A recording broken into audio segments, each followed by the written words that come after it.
Hello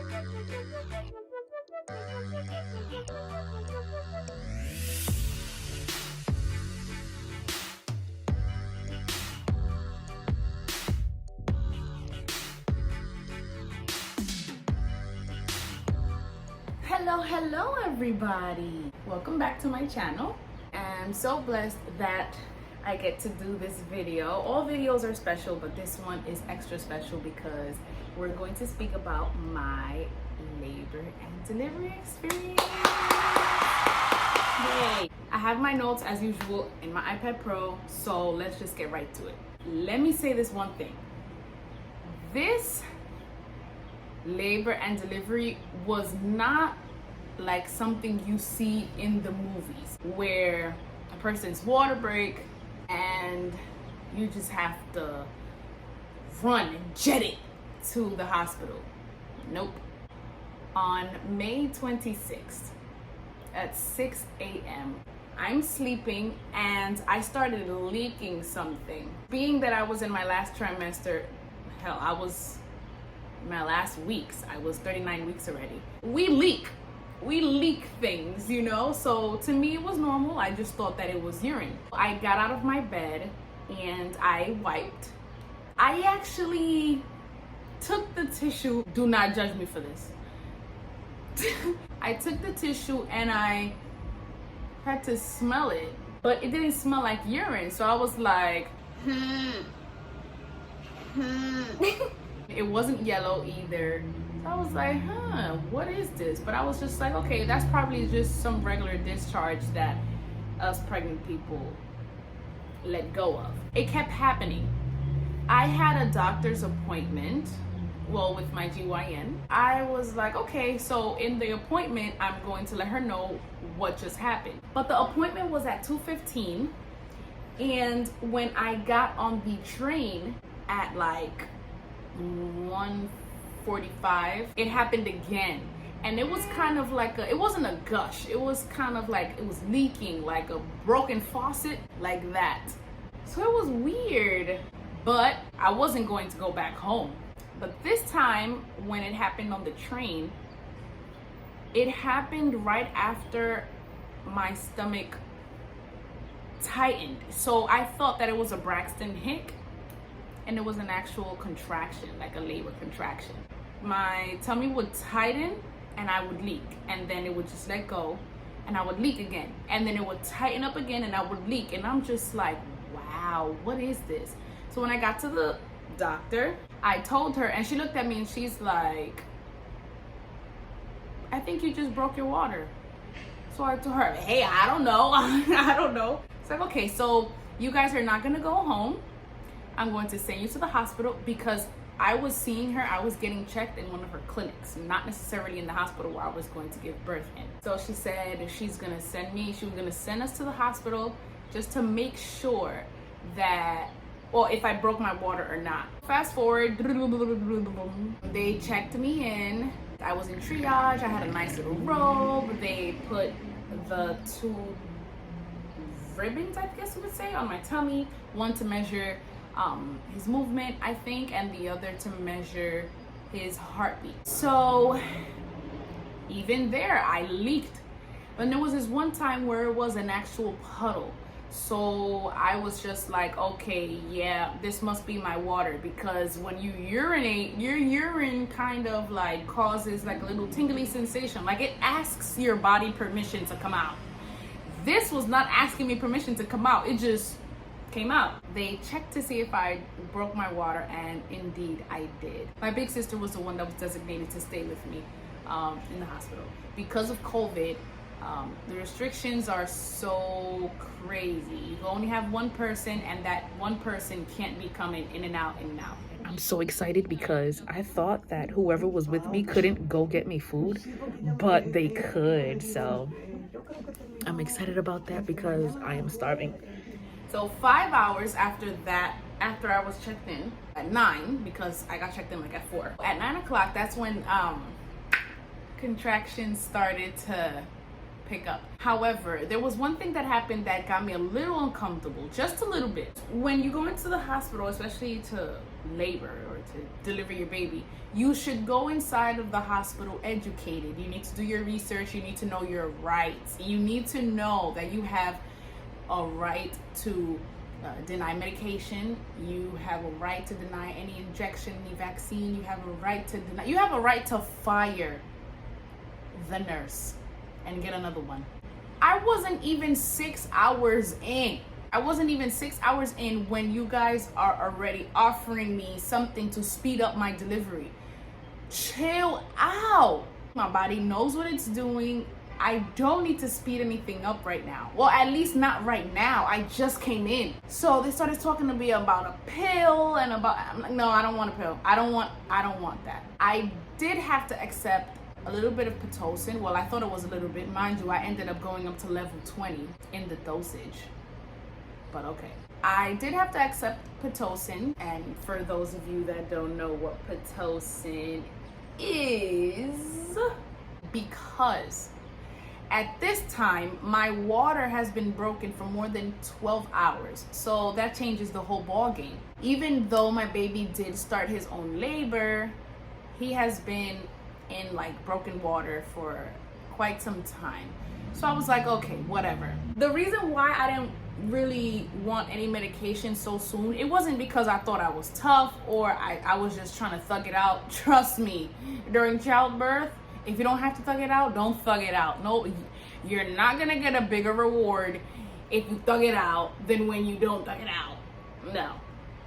So it was just because, damn, I haven't even necessarily labored and you already want to stick something up there. No. So whatever. I did accept the epidural, not because I was a punk, but I accepted the epidural because I actually wanted to enjoy labor. I wanted to enjoy delivery. I wanted to enjoy pushing my son out. I was never a big fan of the thought of feeling my son's head come out of me. You know what I'm saying? The epidural was amazing. One, it didn't hurt. It was just like a little sting, like as if your back got cold a little bit. And the doctor, the anesthesiologist, wow, I said the word correctly. I remember his name was Dr. Lee. He was amazing. He spoke through the whole thing. He educated me so well. He assured me that nothing was gonna go wrong. It was just amazing. His vibe was amazing. But here's the catch: the epidural, from the beginning, it only worked on my left side. So on my right side, I was feeling everything. It was legit half of me. I wouldn't really feel anything here, just a little bit of like pressure. Like you would know that a contraction is passing by because of a little bit of pressure that you would feel. But then here, I would know darn well that a contraction is passing by because I would feel it. So what they do is they give you like a nice little button or whatever that you have to press to administer more medication. I pressed that button, oh my goodness, like I don't know. And I used all of the epidural medicine that they gave me and they had to re-administer, and after that it still wouldn't go to my right side and I couldn't get more epidural. So if anything, I had to just labor basically without it, and I had to give birth without it too. I didn't necessarily go inside of the hospital with a birth plan. The only birth plan I had was to trust God and to listen to my baby and to listen to my body and just let it flow. I didn't go inside of the delivery room or inside of the hospital thinking, oh, I definitely do not want an epidural, or I definitely want an epidural, or I do not want a C-section. No, I didn't go with that mindset because it is so, labor and delivery is so unexpected, it's so surprising, it's so appalling that you don't really have much control over that. So if I were to go inside of the delivery room with a certain mindset and my body just went left, my whole vibe would come off. Like it would just be thrown off, and I didn't want that. So the big question, what do contractions feel like? To be honest, I'm pretty sure they feel different for everyone. For me, the best way I can describe it is you feel as though your stomach is getting ready to just tighten up and lift up. And it's with so much pressure in your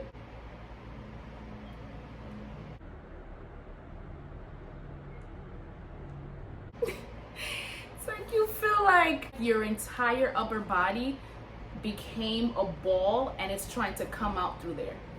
I don't know. That's the best way I can describe it. Advice, breathe. I know it sounds cliche, but breathe. Breathe, breathe, breathe. Breathing helped me a lot. It didn't make the pain go away, but it made it more bearable.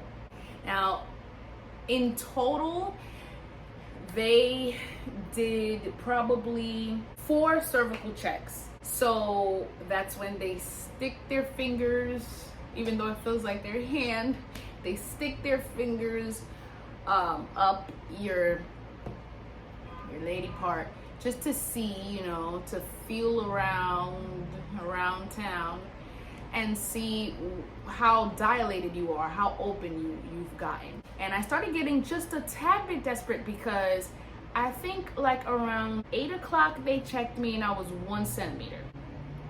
So I've been 1 centimeter since 4 o'clock when they checked me inside of the hospital. Then I think around 11 probably, or 10 something, they checked me again and I was 1 centimeter.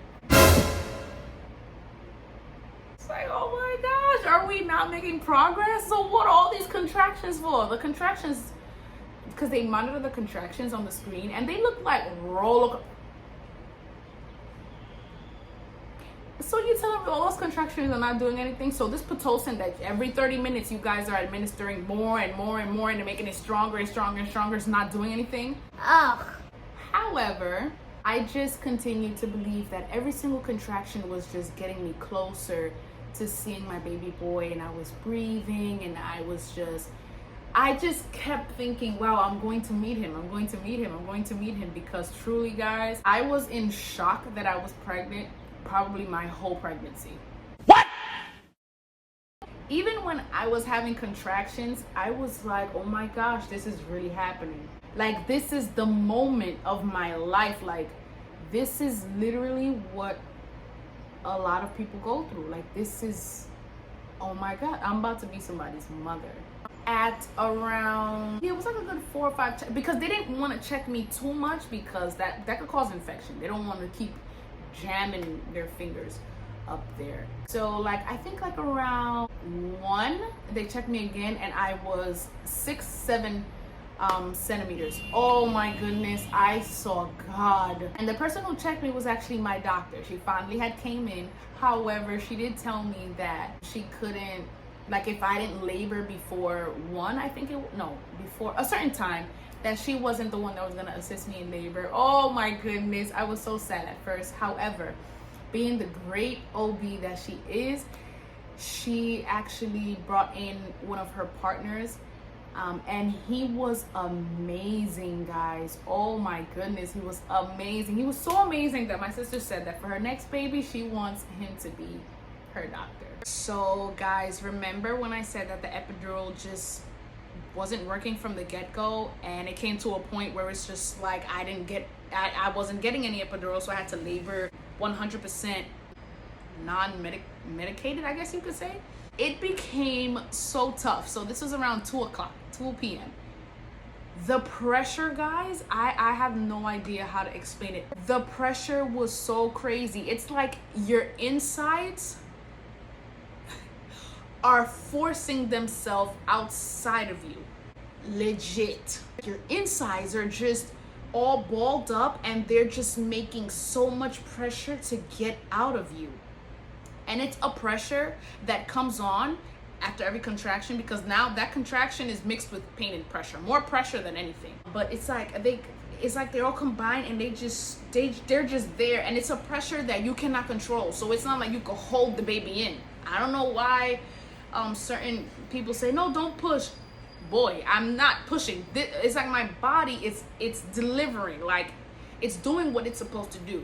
I cannot control it. I actually asked for a cervical check that time. The last cervical check I asked for because I literally, like, I was bleeding and I was like, it was like some gooey stuff coming out too. I just knew that I had to be either 8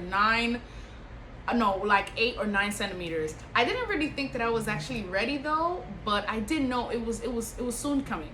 So when the doctor checked me, I could literally feel his fingers going like this to the baby's head, like to measure if it was 10 centimeters apart. And he told me, oh, you're fully dilated. My sister said, oh, yay. I was so tired at this point that I just said, that's all I did. I didn't even say yay. I didn't even say I'm excited. I didn't say finally, anything like that. I did say it inside, but I couldn't speak. He started preparing everything. They took the catheter out because I had an epidural, even though it didn't work. Because I had an epidural, I had to get a urine catheter in because I couldn't get out of my bed. So they took all of that out. They took everything out. Remember, I never gave birth before, so I wasn't really sure how to push, but I'm telling you, that doctor was amazing. He explained it to me in a way that I just understood the assignment. You know what I'm saying? My baby came out in 4 pushes, so it took 4 contractions to get my baby out. The pressure was unreal. His head came out, but he came out very smoothly. He did tear me. I have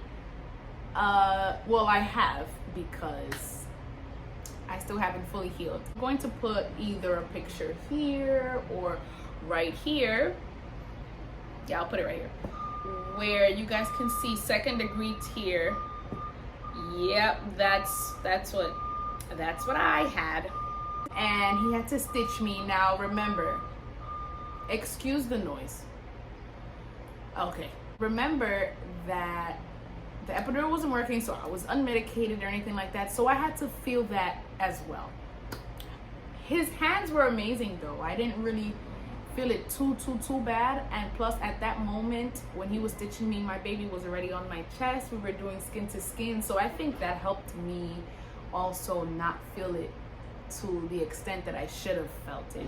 But yeah, everything went down to a T. Even though I didn't actually have a written birth plan in, I did know what I wanted in my head. I wanted a delayed cord clamping, meaning don't cut my baby's cord as soon as he comes out, unless it's like strangling him or something like that. No, have it delayed. Don't cut it right away. I wanted skin to skin, which it happened. And whatever injection, whatever it is that you guys are gonna do to him, I want you guys to do it right next to me. Do it right here in the room. Don't take my baby outside.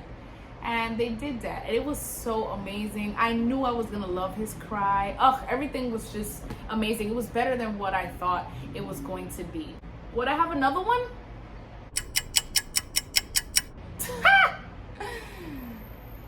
Bye. Thanks for watching.